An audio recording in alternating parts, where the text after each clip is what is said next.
Good morning बच्चों। Class 12th के physics का चौथा chapter moving charge and magnetism में कल हम लोगों ने देखा था कि अगर एक धारावाही चालक को एक करंट कैरिंग कंडक्टर को एक समान चुंबकीय क्षेत्र में रखते हैं तो उस पर एक बल लगता है जिसका परिमाण होता है ILB sin थीटा। बल का दिशा निकलता है फ्लेमिंग के वामहस्त नियम से। अगर आप उस वीडियो को नहीं देखे हैं तो डिस्क्रिप्शन में नीचे लिंक मिल जाएगा, वहां से जाकर के आप उसको देख सकते हैं। बहुत ही इंपॉर्टेंट टॉपिक है। आज हम लोग उसी चीज को और कुछ आगे बढ़ाते हैं। अगर हम चुंबकीय क्षेत्र में एक धारावाही चालक को ना रख करके एक इस प्रकार का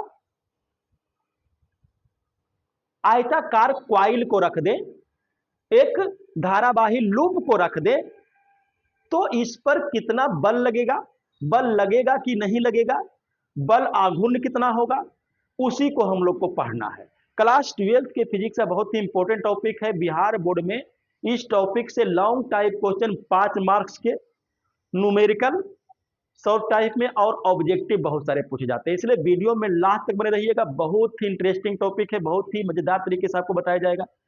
तो हम लोग शुरू करते हैं। Torque on a current loop in magnetic field, धारावाही लूप पर चुंबकीय क्षेत्र में बल आघूर्ण। अब पहले समझिए बल आघूर्ण क्या है। क्लास 11th का ये टॉपिक है, पढ़े होंगे फिजिक्स में बल आघूर्ण। देखिए बल यानी किसी वस्तु में गति उत्पन्न करा दे। जैसे मान लीजिए कि यहाँ पर एक वस्तु, इस पर हमने बल लगाया और ये क्या क्या गति किया, तो ये कैसा गति है, ये लीनियर मोशन है। तो एक फोर्स ऐसा है जिसके कारण अगर हम वस्तु पर फोर्स लगाते हैं तो वो वस्तु में लीनियर मोशन करा सकता है, वस्तु एक जगह से दूसरी जगह जा सकता है, गति कर सकता है। एक दूसरा चीज है कि अगर हम इसी पर फोर्स लगाए, जैसे यहाँ पर देखिए हम फोर्स लगा रहे हैं लेकिन ये कहीं जा नहीं रहा, ये लीनियर मोशन नहीं है, ये रोटेशनल मोशन है। तो अगर बल किसी वस्तु में रोटेशनल मोशन करा दे, उसी बल को हम बोलेंगे बल आघूर्ण। तो यहां भी क्या होता है कि जब एक आयताकार कुंडली, एक धारावाही आयताकार कुंडली जो इस प्रकार से है, इसको चुंबकीय क्षेत्र में रखते हैं तो इसके जो दोनों, ये जो दोनों आमने सामने वाला लेंथ है, दोनों पर बल लगता है और ये उस बल के कारण ये रोटेशन करना शुरू करता है, घूमना शुरू कर देता है, जैसा कि मोटर में होता है। उसी चीज को हम लोग को पढ़ना है कि कितना बल आघूर्ण उत्पन्न होगा, कैसे उत्पन्न होगा, उसका सिद्धांत क्या है, ये सभी चीजें हम लोग को पढ़ना है। तो यहां पर देखिएगा, सबसे पहले कंडीशन लेते हैं कि एक धारावाही लूप। तो यहां पर एक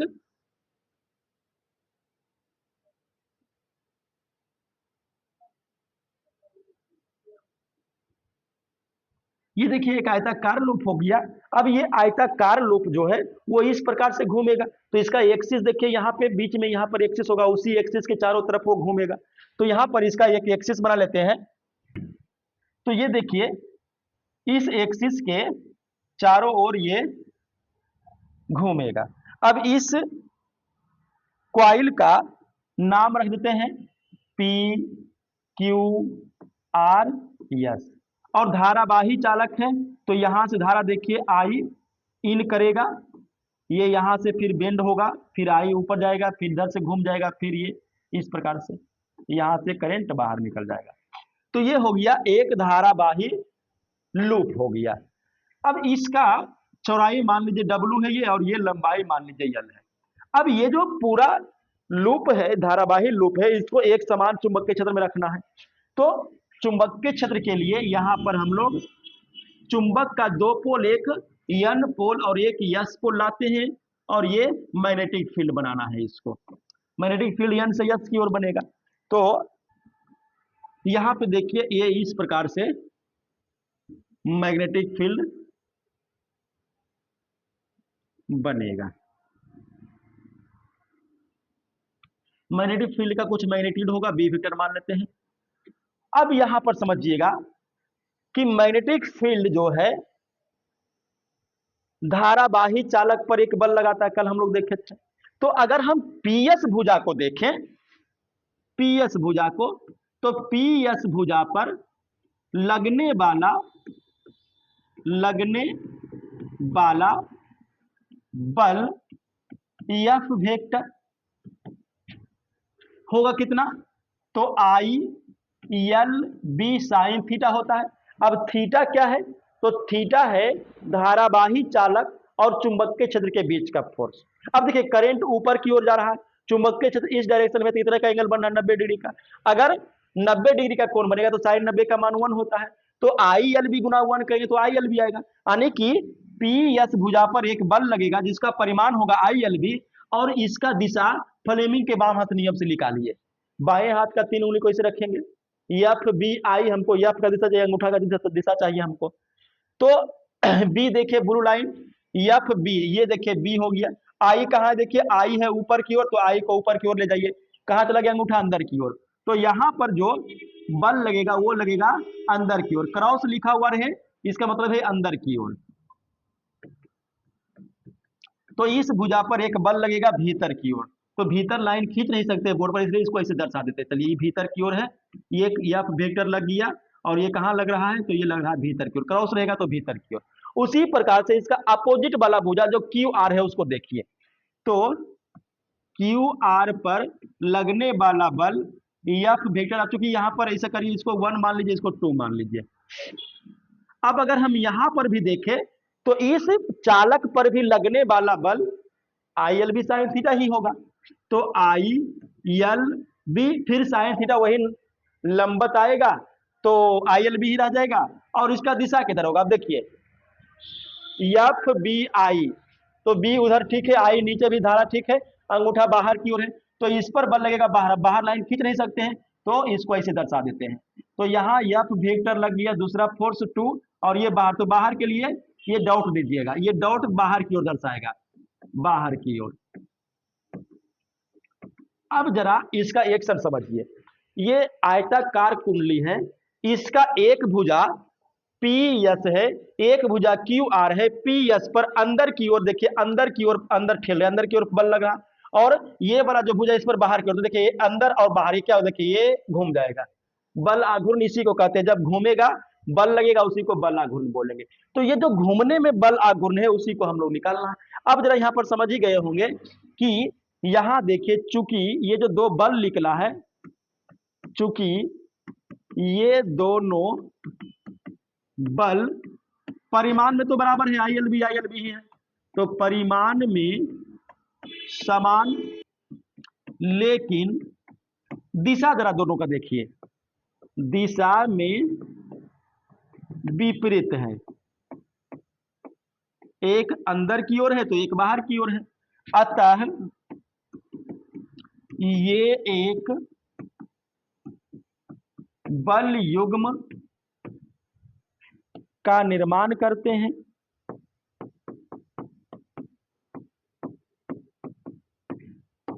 जिस पर लगने वाला बल आघूर्ण, यही तो हमको चाहिए, है ना, एक बल अंदर एक बल बाहर, यानी कि बल का जोड़ा हो गया, बल युग्म हो गया, और वो बल युग्म घुमा रहा, यानी कि बल आघूर्ण लग रहा है।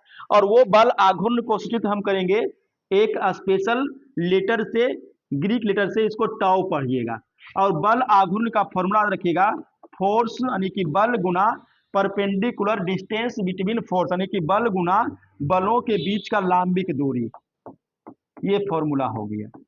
तो बल देखिए कितना लग रहा है, बल लग रहा है आई एल बी, और लांबिक दूरी किसके बीच का लांबिक दूरी, दोनों फोर्स, यानी एक फोर्स F1 एक फोर्स F2, ये दोनों के बीच का लांबिक दूरी। तो लांबिक दूरी निकालने के लिए यहाँ पर थोड़ा सा मैथमेटिक्स समझना पड़ेगा। देखिए ये ब्लू लाइन जो है वो मैग्नेटिक फील्ड का है, बी वेक्टर का। उसके बाद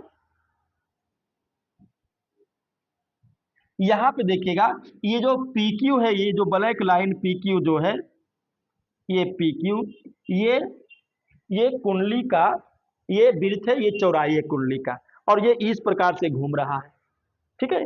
तो अच्छा, ये मान लीजिए कि चुंबकीय क्षेत्र के साथ अल्फा कोण बनाया हुआ है। अब इस पर देखिएगा एक बल लग रहा है अंदर की ओर, F1 वेक्टर, और एक बल लग रहा है बाहर की ओर, F2 वेक्टर, और यही दोनों के बीच का ये जो परपेंडिकुलर है पीएन मान लेते हैं, यही हम लोग को चाहिए, लांबिक दूरी पीएन हम लोग को चाहिए। अब पीएन लिख लेगा कैसे, अब जरा सोचिए कि अगर ये आयताकार कुंडली है तो इसका कुछ ना कुछ एरिया वेक्टर भी होगा। अब एरिया वेक्टर किधर होता है, तो किसी भी तल का एरिया वेक्टर जानने के लिए उस पर एक परपेंडिकुलर ऐसा डाल दीजिए। जैसे यह समझिए ये सतह है तो इसका एरिया वेक्टर कहाँ होगा, तो इस पर एक परपेंडिकुलर इस तरह से डाल लीजिए। तो ये देखिए परपेंडिकुलर यही इसका ये जो सरफेस है उसी का एरिया वेक्टर है। अब जिधर जिधर सरफेस मूव करेगा उधर उधर एरिया वेक्टर भी, एरिया वेक्टर हमेशा लंबवत होगा किसका, सरफेस का। तो अगर ये पी क्यू ये चौड़ाई है तो इसका एरिया वेक्टर कहाँ होगा, एरिया वेक्टर देखिए यहाँ होगा। ठीक है, जिधर से भी निकालिएगा, अगर हम इसका निकालेंगे लंबाई का तो लंबाई का भी देखिए इधर होगा। तो ये एरिया वेक्टर इसका जहां पर भी आप बनाए, यहाँ पे बना लीजिएगा तो यहाँ एरिया वेक्टर हो जाएगा, यहाँ बनाइएगा तो यहाँ एरिया वेक्टर, जहां पर भी बनाइएगा एरिया वेक्टर, ये लंबवत आप कहीं से भी खींच सकते हैं, एरिया वेक्टर हो गया। अब समझिए कि ये एरिया वेक्टर ये चुंबकीय क्षेत्र के साथ मान लीजिए कि थीटा कोण बना रहा है। तो यहां हम क्या देखेंगे कि ये जो अल्फा है और ये जो थीटा है दोनों को जोड़ने पर कितना आएगा, 90 डिग्री आएगा।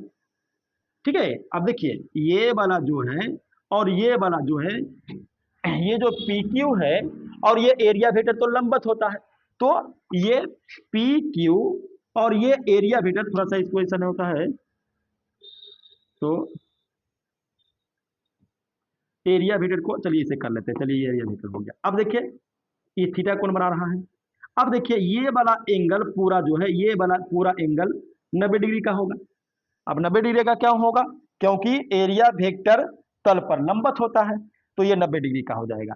अब जरा समझिएगा बात को, अगर हम ये वाला देखें ट्रायंगल, ये वाला ट्रायंगल देखें यहां से, ये वाला ट्रायंगल, तो इसमें ये वाला कोण अल्फा है और ये वाला कोण 90 है। तो अगर ये अल्फा कोण है 90 है तो उसको जोड़ने पर यहाँ पर थीटा 90 हमको मिलना चाहिए, तो यहाँ पर थीटा मिल जाएगा। अब समझिए कि ये एंगल थीटा है, तो अगर हम, अच्छा ये डब्लू है, पी से क्यू कितना है, पी से क्यू डब्लू है।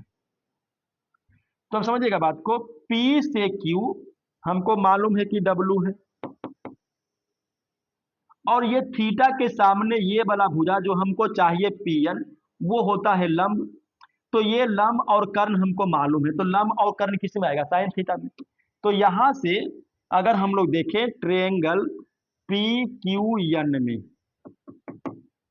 पी क्यू और एन, तो पी क्यू एन में साइन थीटा अगर निकालने तो साइन थीटा क्या होता है, लंब थीटा के सामने पी एन, और कर्ण ये वाला समकोण के सामने तो डब्लू, यानी कि पी एन आ गया डब्लू साइन थीटा। इसको इक्वेशन 1 मान लीजिए। अब ये वाला पी एन का वैल्यू रख लेते हैं समीकरण 1 में, टॉर्क निकल जाएगा। तो समीकरण 1 में पी एन का मान देने पर तो टॉ इक्वल टू है आई एल बी गुना पी एन का मान डब्लू साइन थीटा। अब यहां पर थोड़ा सा देखिएगा, आई एल और डब्लू। अब देखिए एल क्या है, लंबाई, डब्लू क्या है, चौड़ाई। तो लंबाई गुना चौड़ाई क्या होगा, आयत का क्षेत्रफल होगा। तो लंबाई चौड़ाई को एरिया कर लीजिए, फिर बी और साइन थीटा। तो यही आ गया मेरे प्यारे बच्चों, एक समान चुंबकीय क्षेत्र बी वेक्टर में अगर हम थीटा कोण पर आयताकार कुंडली को रखें तो उस पर एक बल आघूर्ण लगेगा और उसका परिमाण होगा आई ए बी साइन थीटा। याद रखेगा, आई ए बी साइन थीटा। तो ये तो आपका व्यंजक निकल गया। अब इसमें कुछ देखिए, पहले ऐसा करिए, यहां तक का आप स्क्रीनशॉट ले लीजिए। ये टॉपिक का नाम हो गया और ये डायग्राम, फिर ये आपका डिस्क्रिप्शन यहां तक, उसके बाद ये एक लाइन ये, तो यहां तक हो गया। अब यहां पर देखिए इसमें क्या होगा कि चूंकि देखिए बल आघूर्ण सदिश राशि है, तो हो सकता है एग्जाम में आपसे पूछ दे कि एक समान चुंबकीय क्षेत्र में धारावाही लूप पर लगने वाले बल आघूर्ण का सदिश रूप क्या होगा। तो अगर हम वेक्टर के रूप में देखें इन वेक्टर फॉर्म, तो टाउ वेक्टर इक्वल टू आई, तो अदिश राशि इसको रहने दीजिए। अब देखिए आप आज कीजिए ए बी साइन थीटा, जब दो सदिश ए रहेगा और बी रहेगा, इसको हम क्रॉस प्रोडक्ट आएंगे तब आएगा साइन थीटा। यानी ए बी साइन थीटा को क्या लिखा जा सकता है, ए वेक्टर क्रॉस बी वेक्टर लिखा जा सकता है। तो ये आपका आ गया बल आघूर्ण सदिश के रूप में। क्लियर। अब इसमें कुछ स्पेशल केस भी देख लेते हैं। स्पेशल केस, स्पेशल केस एक क्या है, if theta equal to 90 degree, यानी चुंबकीय क्षेत्र के लंबवत अगर हम इस आघूर्ण कुंडली को रखें, मान लीजिए कि मैग्नेटिक फील्ड इस डायरेक्शन में है, ये ब्लैक वाला जो देख रहे हैं मैग्नेटिक फील्ड है, और ये आपका आयताकार लूप है। अब देखिए कितना का एंगल बन रहा है, देखिए ये 90 का बन रहा है ना। तो अगर इस प्रकार से रखा हुआ है तो कितना बल आघूर्ण लगेगा, तो टाउ इक्वल टू होता है I A B sine theta, theta का मान 90 डिग्री, तो tau equal to I A B sine 91 होगा, यानी कि आई ए बी, और ये लगेगा मैक्सिमम यानी अधिकतम। तो अगर आपसे पूछे, दो ऑब्जेक्टिव क्वेश्चन यहां पर बनता है। पहला क्या कि एक समान चुंबकीय क्षेत्र में धारावाही लूप पर अधिकतम बल आघूर्ण कब लगेगा, आंसर क्या होगा, जब लंबवत होगा, यानी थीटा 90 डिग्री होगा। दूसरा इसका उल्टा पूछ सकता है कि अगर हम धारावाही लूप को चुंबकीय क्षेत्र के लंबवत रखें तब कितना बल आघूर्ण लगेगा, तो आइए भी लगेगा। दूसरा केस इसका देखिए, if theta equal to 0 degree, tau equal to हो जाएगा I A B sine theta 0 degree. अब साइन 0 का मान 0 होता है तो टाउ भी कितना मिल जाएगा, 0, यानी बल आघूर्ण नहीं लगेगा। अब एक तीसरा देखिए, नोट में इसको याद रखिएगा, अगर पूछेगा कि एक समान चुंबकीय क्षेत्र में